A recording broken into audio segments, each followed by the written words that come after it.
Tuhan dyan na gumamit ng Pilates board.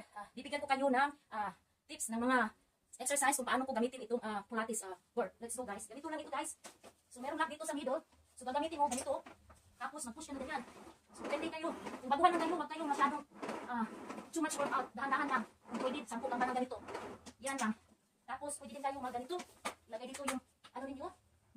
Tapos gumagano'n kayo. Yan, maraming ano dito. Magagamit. Tapos pwede din kayong patayo. Gumagano'n. Tapos push mo ganyan. Straight yung legs ninyo. Huwag ganyan. Yan. Pwede yan.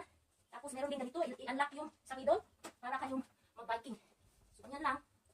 Lagay yung dalawang isa-isa, side to side yung paa mo. Tapos ito mo. Yan. Tapos meron din ganito. I-lock ninyo. Ganito. Yan.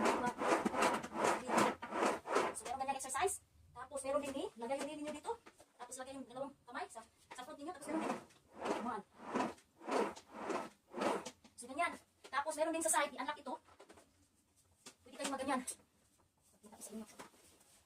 Ganyan. Ganyan lang. So magkaano sila. Dito din sa kabila. Pwede din yan. Yan lang ang ano ninyo.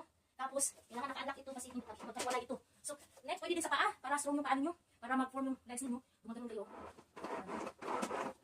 Yan. So sa mga baguhan dyan. I-shout out ko pala si Rowena from Norway. Shout out sa iyo kasi meron kang Pilates board na gagawin mo kung paano siya gamitin. So sana nakatulong ang video ito sa iyo sa lahat nandyan ng mga followers ko, mga supporter na meron ganito. Yan lang i-share ko sa inyo sa mga baguhan. So slowly lang kayo, huwag kayong pa dalas-dalas agad. Kailangan talaga natin ang muscles natin mayus ng hindi bigla-biglaan. So until next time, this is Angel May, Bisaya American. Ay, kabaw!